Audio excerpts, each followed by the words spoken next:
Welcome to major success. 2 अगस्त 2021 से जितने भी करंट अफेयर के क्वेश्चन बनेंगे सभी क्वेश्चन पे हम लोग डिस्कस करेंगे और उससे रिलेटेड जितने भी इंपॉर्टेंट फैक्ट्स होंगे इंपॉर्टेंट फैक्ट्स पर भी हम लोग चर्चा करेंगे। 2 अगस्त 2021 से जितने भी क्वेश्चन है सिलेक्टेड क्वेश्चन है और एग्जाम के व्यू से काफी इंपॉर्टेंट क्वेश्चन है। अगर आप 2 अगस्त 2021 का करंट अफेयर का पीडीएफ फाइल डाउनलोड करना चाहते हैं, डिस्क्रिप्शन में टेलीग्राम का लिंक है, टेलीग्राम से ज्वाइन करें और वहां से पीडीएफ फाइल डाउनलोड कर सकते हैं। तो चलिए वीडियो को शुरू करते हैं। फर्स्ट क्वेश्चन है, किस राज्य ने 2025 तक नई शिक्षा नीति को पूर्ण रूप से लागू करने का लक्ष्य रखा है? आपका आंसर ये सही हो जाएगा, हरियाणा। जी हाँ, हरियाणा ने 2030 की समय सीमा के बदले वर्ष 2025 तक नई शिक्षा नीति को पूर्ण रूप से लागू करने का लक्ष्य रखा है। इसका उद्देश्य क्या है? इसका उद्देश्य है स्कूल में स्कूल छोड़ने की दर को कम करके प्रत्येक बच्चे का पहचान करना है। और इसके साथ ये भी बता दो कि परिवार पहचान के तहत पंजीकृत प्रत्येक परिवार के सदस्य का डेटा विश्लेषण किया जाएगा ताकि प्रत्येक बच्चे का पहचान करके स्कूल में नामांकित किया जा सके। चलिए नेक्स्ट क्वेश्चन पे चलते हैं। नेक्स्ट क्वेश्चन है, मुस्लिम महिला अधिकार दिवस कब मनाया जाता है? आपका आंसर ए सही होगा, 1 अगस्त। जी हाँ, बता दो 3 तलाक के खिलाफ कानून के लागू होने का जश्न मनाने के लिए 1 अगस्त को पूरे देश में मुस्लिम महिला अधिकार दिवस मनाया जाता है, जिसने तत्काल 3 तलाक की प्रथा को एक आपराधिक कृत्य बना दिया है। इसके साथ ये भी बता दो कि सुप्रीम कोर्ट ने अगस्त 2017 में पहले ही 3 तलाक की प्रथा को असंवैधानिक घोषित कर दिया था, लेकिन यह 2019 में इस पे अमल किया गया और इस अधिकार को मुस्लिम महिलाओं को दिया गया। और मैं बता दूं 1 अगस्त से लेकर 7 अगस्त तक विश्व स्तनपान सप्ताह दिवस मनाया जाता है। अच्छा, इसका उद्देश्य क्या है? स्तनपान को प्रोत्साहित करने और दुनिया भर के शिशुओं के स्वास्थ्य में सुधार के लिए हर साल 1 अगस्त से लेकर 7 अगस्त तक विश्व स्तनपान सप्ताह दिवस मनाया जाता है। यह जो है कब लागू किया गया था? यह अगस्त 1990 में सरकारी नीति निर्माताओं, WHO, यूनिसेफ और अन्य संगठनों द्वारा स्तनपान की रक्षा, प्रचार और समर्थन करने के लिए हस्ताक्षरित इनोसेंटी घोषणा की याद दिलाता है। और बता दूं कि WHO, यूनिसेफ और उसके भागीदारों के साथ काम कर रहा है ताकि स्तनपान को सक्षम करने के लिए परिवार के अनुकूल नीतियों के महत्व को बढ़ावा दिया जा सके। चलिए आगे बढ़ते हैं। नेक्स्ट क्वेश्चन है, डिजिटल भुगतान साधन ई रूपी किसने शुरू की है? आपका आंसर सी सही हो जाएगा, नरेंद्र मोदी। जी हाँ, बता दो प्रधानमंत्री 2 अगस्त 2021 को एक व्यक्ति और उद्देश्य विशिष्ट डिजिटल भुगतान साधन ई रूपी शुरू करेंगे।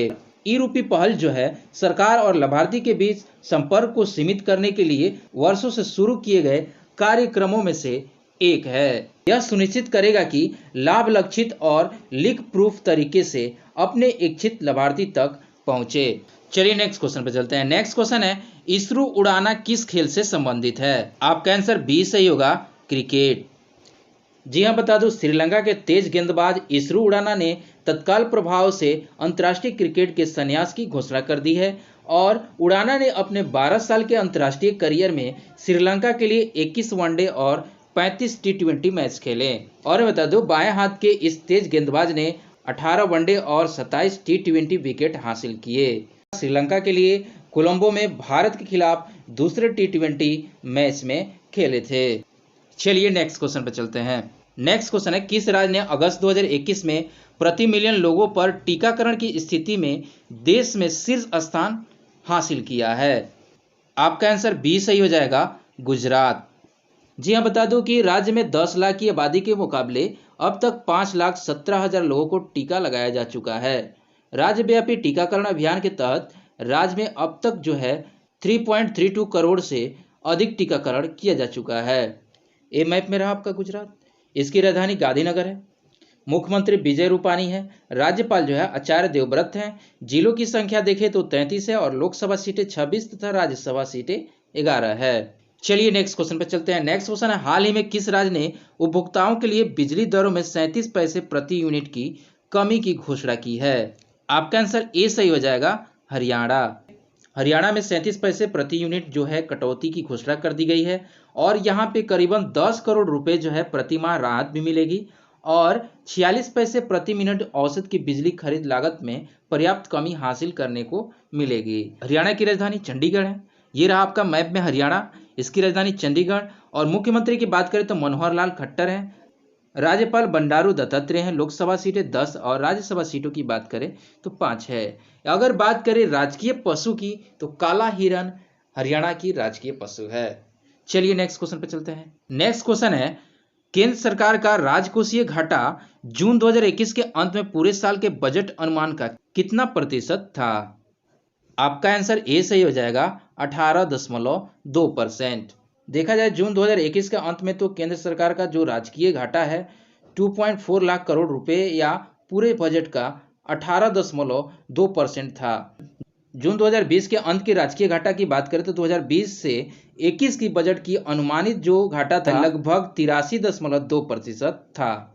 कुल मिलाकर जून के अंत में देखा जाए तो राजकीय घाटा जो था 2,74,245 करोड़ रुपए था। चलिए नेक्स्ट क्वेश्चन पर चलते हैं। नेक्स्ट क्वेश्चन है, कौन से राज्य में भारतीय भूवैज्ञानिक सर्वेक्षण के साथ लिथियम अन्वेषण परियोजनाएं शुरू की है? आपका आंसर डी सही हो जाएगा, इनमें से सभी। अरुणाचल प्रदेश, आंध्र प्रदेश और छत्तीसगढ़। इसके अलावा देखा जाए तो परमाणु खनिज अन्वेषण और अनुसंधान निदेशालय के कर्नाटक और राजस्थान में लिथियम की खोज की गई है। ऐसा केंद्र सरकार द्वारा लिथियम आयन सेल बनाने के लिए PLI योजना की घोषणा की अनुरूप किया गया है। चलिए नेक्स्ट क्वेश्चन पर चलते हैं। नेक्स्ट क्वेश्चन है, किस शहर के चितकारा विश्वविद्यालय को जिला ग्रीन चैंपियन के रूप में मान्यता दी गई है? आपका आंसर सी सही होगा, पटियाला। जी हाँ, बता दूं कि शैक्षणिक वर्ष 2020-21 के लिए पटियाला जिले के लिए चितकारा विश्वविद्यालय पटियाला को डिस्ट्रिक्ट ग्रीन चैंपियन के रूप में मान्यता दी गई है। मान्यता किसके द्वारा मिली है? तो मान्यता जो है महात्मा गांधी राष्ट्रीय ग्रामीण शिक्षा परिषद द्वारा दी गई है। जिला ग्रीन चैंपियन की मान्यता जो है किन किन विश्वविद्यालयों को दी जाती है? तो यह पुरस्कार जो है उन कॉलेज को दिया जाता है जिन्होंने अपने परिसर को साफ और स्वच्छ रखने और स्वच्छ भारत की दिशा की प्रगति करने में सक्रिय रूप से माना जाता है और पूर्ण रूप से उसमें भागीदारी के लिए इस पुरस्कार को दिया जाता है। अगला क्वेश्चन है, नेशनल मिनरल इन्वेंटरी के आंकड़ों के अनुसार सोने के अयस्कों का सबसे बड़ा भंडार किस राज्य में स्थित है? आपका आंसर ए सही हो जाएगा, बिहार।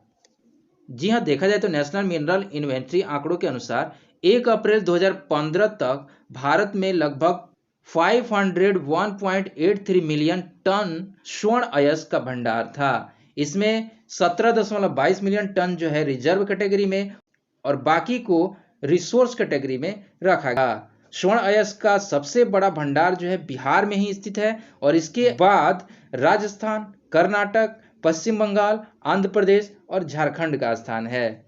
अच्छा, बिहार की राजधानी क्या है? तो बिहार की राजधानी पटना है। लोकसभा सीटें 40 है और यहाँ के मुख्यमंत्री जो है नीतीश कुमार है। और राज्यपाल सीटों की बात करें तो 16 है। राजकीय पशु की बात करें, गौर यहाँ का राष्ट्रीय पशु है। तो यहाँ की राजकीय पक्षी जो है घरेलू गौरैया है। चलिए अगले क्वेश्चन पे चलते हैं। अगला क्वेश्चन है, किसने किशोरों के लिए व्यक्तिकृत डूडल वाला भारत का पहला वीजा प्रीपेड लॉन्च किया है? आपका आंसर ए सही हो जाएगा, फेम पे। जी हाँ, फेम किशोरों के लिए व्यक्तिकृत डूडल वाला भारत का पहला वीजा प्रीपेड कार्ड लॉन्च किया है। यह कार्ड जो है किशोरों को भारत में वीजा नेटवर्क पर NFC सक्षम संपर्क रहित भुगतान करने की अनुमति देगा। कार्ड 2 अलग अलग डिजाइनों में उपलब्ध होगा। एक जो कार्ड होगा उसे फेम कार्ड बोला जाएगा, दूसरा जो होगा फेम कार्ड मी बोला जाएगा। नेक्स्ट क्वेश्चन है, किस राज्य के सतपुरा बाघ अभयारण्य को सर्वश्रेष्ठ प्रतिबंध सेतु अर्थ गार्डन श्रेणी में नेट वेस्ट ग्रुप यानी अर्थ हीरोज अवार्ड मिला है? आपका आंसर बी सही होगा, मध्य प्रदेश। रिजर्व को विश्व धरोहर की संभावित सूची में शामिल किया गया है। इसके तहत इसे अर्थ हीरोज अवार्ड मिला है।